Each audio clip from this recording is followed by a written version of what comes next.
Welcome to the French Newfie. I'm Erin MacDonald. Today I'm going to be making steak tartare, and that is using raw meat. And a lot of people are scared to make the steak tartare, and so what they do is leave it in the hands of a stranger in a restaurant. So I'm actually going to show you if you just do it the proper way, then you can make it in your own home. And so one important thing is to have good quality meat. So make sure that you're getting your meat from a trusted source, and you want to use the proper kind of meat, like a sirloin or tenderloin, which is what I have today.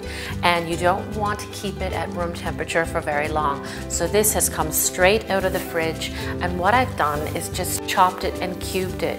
And I'm going to show you how I did that. So with the remaining tenderloin, I'm just going to take it and chop it, slice it just like this, a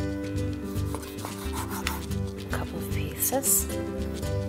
And then what you want to do is cut it the other way to make cubes, and small cubes. Some chefs actually like to use a grinder for this, but I like to not use my grinder for this. I like to actually chop it. That way I know the texture and the shape and size. But if you want to use a grinder, go ahead. Just make sure that your grinder is very clean and sterilized before you run it, because again, you're going to be eating this raw. So if you find that the chunks or your cubes are a little bit too big, just go back through it again, which is what I've done. Perfect. And this is a very lean tenderloin. Again, it's going to be, you're not going to have any of that grizzle or connective tissue, which you don't want when you're biting into it, especially because it's going to be raw.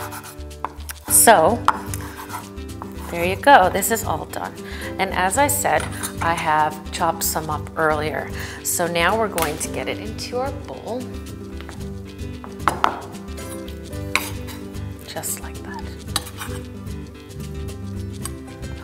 And move this out of the way until clean up later. And just wash my hands, wipe my hands off. Perfect. And now we're going to bring it back over, and I have all the ingredients that are going to make it into the delicious steak tartare. So let me just get a spoon. First thing we're going to go down with is some Dijon mustard. And this is classic. It's a French dish. I remember watching, one of the first episodes I watched was Mr. Bean eating steak tartare at a fancy French restaurant, and I laughed my my arse off because he didn't know what it was. He'd never seen raw beef before. The episode is priceless. So I'm going to put down some Dijon mustard into, it's the French Dijon mustard. You want to use Dijon, not the regular mustard type, just the Dijon is what you want to use. And we're going to go in with some Worcester sauce. This is a classic ingredient as well. There's so many different spices in it. I don't know how much are in Worcester, but there's maybe 20 or 30 different things that go into this. So a couple of good dashes of the Worcester sauce. And some Frank's Red Hot. It's one of my favorite. It's a nice vinegar base. We're going to get that down just a little bit, not too much. You want to taste the beef, but you really do want it to be seasoned as well. So there's a fine balance between spices and the flavor of the raw beef. So just like that. Now we're going to go for some lemon juice, and you want to do this early on in the process because the lemon juice is actually going to start to cook the meat, and that also helps with any case or chance that there might be any bacteria. You are slowly starting to cook it with this lemon juice. So get that lemon juice in there right off the bat. I'm using a half a lemon for this. Perfect. Now we're going to mix that all up so that the lemon juice is coating all of the beef. And I can smell the Worcester and the Frank's Red Hot and the Dijon, and even I can smell the beef. So now we're going to go in with the rest of it. This is classic as well, which is capers. Very salty and briny and classic again. So these, I just gave them a rough chop. Now we're going to add that to the mixture. Cornichons, which are little pickled cucumbers. So baby cucumbers, we're gonna get them in as well. And they're classic, nice pickly flavor you get. It goes against the richness of that beef. And parsley, I'm gonna also garnish with the parsley at the end, but I'm gonna put some in right now. So get that in. And next we're gonna go in with some red onion. And I've chopped the red onion really well. And that's what you wanna do with all of these ingredients. Because we're going to be putting it into a mold, you want everything to stay together. So you need to make sure that everything is chopped the same.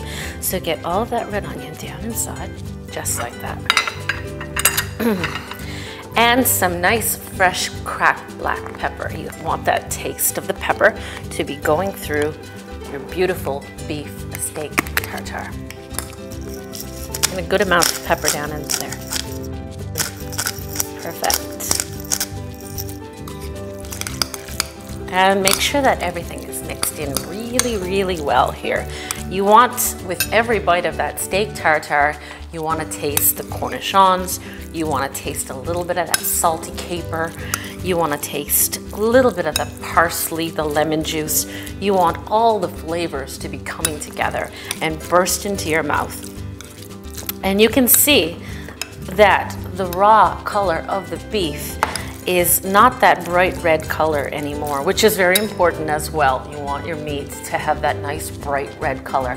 That's another sign of freshness. So as you can see now, it's gone a little bit dull, and that's because the lemon juice is breaking down the steak.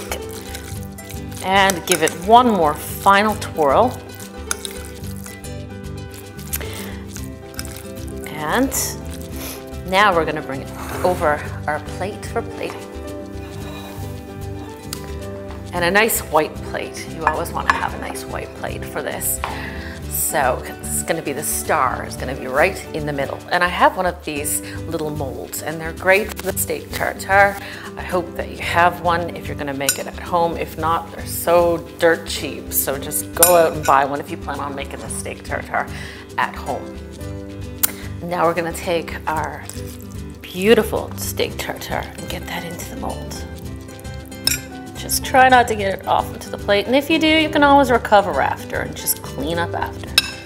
So get that down. Once you get some of it down, what you want to do then is just lightly push down on the mold and push down on the meat so that it's compacting in. And then go in with some more. And keep going. There you go. Wow, I'm so surprised that I'm not making a mess here. I'm doing really good today. So get that down. Pushing and pushing down on that meat. And I'm just gonna try for a little bit more. Just a little bit more of all that goodness. It is the tenderloin, and they are quite pricey, so try and use all of it. Okay, that looks just about ready to go. And now, you can tell it's compact, it's not gonna fall apart. Everything is sticking together nicely.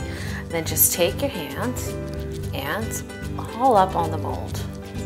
Voila, that's what you're left with. Beautiful steak tartare. We're not done yet. I'm gonna finish it off with some of the remaining chopped flat leaf Italian parsley, just to garnish it. You can sprinkle some around the ends, which is fine as well, around the edges. Just a little drizzle of olive oil, just a little bit. There you go, lovely, lovely. And another classic accompaniment for this steak tartare would be a rye bread, and rye bread really holds up to the steak tartare and all those spices. But you can use any type of bread. And what I've chose today, and I've toasted, lightly toasted, was a really nice protein bread. There's so many flavors going on, and it's really hearty, and it's gonna go really well with the steak tartare. So I've just chopped it up, and I've toasted it in the oven. So just get a couple of these down around there, like that. And there you have my steak tartare.